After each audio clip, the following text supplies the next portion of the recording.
Itu sehingga merasa sempit jiwanya. Itu bagian pertama secara bahasa. Saya belum masuk ke hukum, baru masuk ke pengertian bahasa. Dan biasanya dalam bahasa pun sudah memberikan sinyal-sinyal hukum dalam kehidupan. Jelas ya? Itu bagian pertama. Jadi kalau mau terfikir dalam perbuatan zina, maka lihat konsekuensinya. Secara bahasa pun orang yang berzina pasti akan sempit hidupnya. Jelas? Lawannya nikah. Nikah itu beda. Kalau nikah dilakukan dengan cara yang benar, tinggal di tempat yang sempit pun jadi luas. Yes. Pasti luas, itu lawannya nikah. This the hukum, Bu. Pak, kalau kita masuk ke bab nikah, bab munakahat, kalau benar dikerjakan, bahkan dijamin oleh Allah. Allah turunkan satu ayat, ya, jika Anda pun fakir, yughnihimullah, Allah kayakan. In yakunu fuqara, yughnihimullah min fadli. Kalaupun ada yang mau nikah itu fakir awalnya, Allah bikin kaya. Dikasih contoh langsung di sahabat dan menantu Nabi sallallahu alaihi wasallam.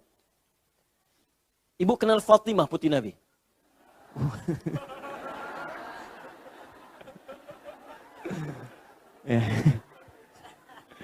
Baik. Fatimah nikah dengan siapa? Tidak banyak orang tahu. Sebelumnya telah dilamar oleh sahabat Abu Bakar As-Siddiq, Umar bin Khattab. Dua sahabat mulia melamar Fatimah. Apa jawab Nabi? Halus sekali Nabi. Ya, Nabi mengatakan inna saghirah. Nampaknya kalau nikah dengan kalian, khawatirnya nanti malah nggak cocok. Ya, masih belia ini Fatimah ini. Masih belia. Maksudnya apa? Ya, khawatir jadi beban nantinya. Sopan sekali. Biasanya kan kalau nikah ya, yang misalnya mohon maaf nih, laki-lakinya sudah mulai 60 tahun, 70 tahun misalnya kan, atau 50-60 tahun, kemudian ini menikah dengan yang gadis, 18 tahun, 19 tahun, kan beda tuh keinginannya lain. Ya zakat malnya beda gitu kan, terus tampilannya beda, keinginannya beda, pengen jalan, pengen main, pengen nonton. Cuma Nabi yang bisa kemudian bisa menjaga semua itu. Ya Rasulullah, pengen nonton main gulat, ayo gendong di atasnya. Ya, aku takut kemudian Fatimah menginginkan hal seperti itu, kamu nggak kesampaian Abu Bakar. Nggak kesampaian Umar, ada misi-misi lain yang lebih besar yang aku khawatirkan nanti malah jadi beban demikian. Sopan. Masya Allah. Yang kedua, ini yang menarik. Tiba kemudian, saya ingin teruskan pada bagian kedua, ini yang paling penting. Umar pulang dari tempat Nabi, ketemu Ali. Apa kata Umar? Ya Ali, innaha laka. Aku pikir si firasatku, Fatimah tuh cocoknya sama kamu. Tuh. Makanya kalau antum melamar ditolak, Pak, jangan kecewa, rekomendasikan orang lain. Mungkin dia lebih cocok. Iya. Mungkin lebih cocok. Kata Umar, karena Umar bisa membaca tuh apa yang disampaikan Nabi tadi. Ali innahalaka, nampaknya Fatimah mungkin lebih cocok dengan engkau. Sama-sama belianya, sama-sama mudanya, sama-sama kreativitasnya, sama-sama hobinya. Maksudnya apa? Keadaannya sama, ya aktivitasnya, ya keadaannya, jalannya. Cuman apa jawab Ali? Allahu Akbar. Tawadhu'nya luar biasa. Maliya min syai'in illa dar'i arhanuha. Umar, aku ini bagaimana bisa melamar Fatimah? Sedangkan aku tak punya apapun kecuali perisai besi, baju besi. Ini pun sedang aku gadaikan karena keperluan tertentu. Ali itu. Aku nggak punya apapun Umar. Bagaimana bisa melamar Fatimah? Aku nggak punya apapun kecuali perisai baju besi ini. Ini pun sedang aku gadaikan karena nggak punya apa-apa. Ada keperluan.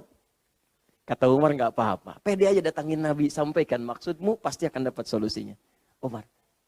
Ini contoh nih ya, para kalangan jomblo yang kurang motivasi untuk bisa datang ke mertua. Jangan takut. Ya.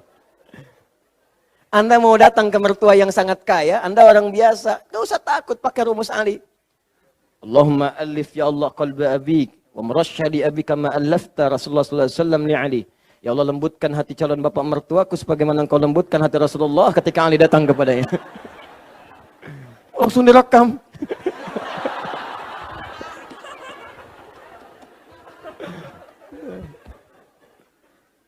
Yang mengejutkan datang Ali bin Abi Thalib radhiyallahu taala anhu melamar Fatimah Zahra radhiyallahu taala anha langsung seketika diterima oleh Nabi sallallahu alaihi wasallam. Seketika. Maka Nabi ingin menunjukkan pada bagian yang kedua selain yang pertama tadi, bahwa nikah itu hak setiap insan, bukan sekedar dibatasi oleh kekayaan atau kedudukan. Abu Bakar kaya, bukan berarti yang kaya saja yang bisa menikah. Omar punya kedudukan, bukan berarti yang punya kedudukan saja yang bisa menikah. Yang seperti Ali pun bisa menikah. Tapi Nabi bekali kemudian dengan nilai-nilai kemuliaan yang sangat luar biasa. Hidup sangat sederhana, tapi abadi sampai sekarang. Kalau Anda main ke Istanbul, kemudian masuk ke Museum Topkapi, Anda masuk ke dalamnya, Anda akan temukan sampai sekarang, Bapak Ibu sekalian, Bu khususnya, miniatur. Ada yang menyebutkan bahkan aslinya, baju dari Fatimah Az-Zahra yang hidupnya sederhana itu, masih abadi sampai sekarang, ada di Museum Topkapi. Ya, berapa bulan yang lalu saya ke sana masih melihat ada. Pindah lokasi sedikit agak ke belakang. Masih ada. Dan diberikan kenyamanan ke lapangan. Makanya orang-orang beriman itu ketika dekat dengan Allah, itu yang sempit jadi luas. Nikmat. Pernah dengar Ashabul Kahf? Kan tiap hari Jumat baca apa? Al-Kahfi kan? Ada yang baca Al-Kahfi kan? Baik. Apa kita nggak lihat Bapak Ibu sekalian? Bagaimana Allah mengatakan, Nahnu naqussu 'alaika naba'ahum bil haqq. Innahum fityatun amanu bi rabbihim wa zidnahum huda. Ayat 13 ya, paling kiri pertengahan. Kami kisahkan kepadamu, ingat pakai kami. Ta'zimu sya'ni, menunjukkan sesuatu yang dahsyat.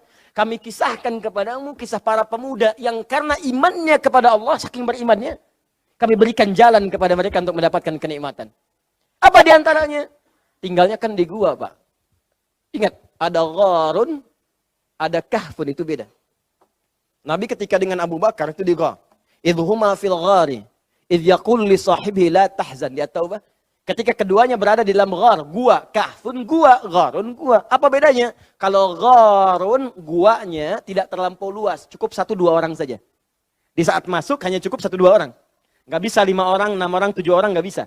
Makanya gua Hira disebut gharu Hira, karena cukup untuk 1-2 orang saja. Tapi kalau kahfun, guanya cukup luas, masuk 5, 6, 7 orang. Atau lebih daripada itu, bisa masuk. Kenapa disebut dengan surah Al-Kahfi? Teruskan ayatnya, baca ayatnya dengan baik. Apa yang terjadi? Mereka bisa masuk ke dalam gua, bisa nikmat tidur di sana, dibolak-balikan oleh Allah, matahari memberikan cahaya beredar sesuai dengan kebutuhan guanya, dan hebatnya bisa tidur tanpa diganggu 309 tahun.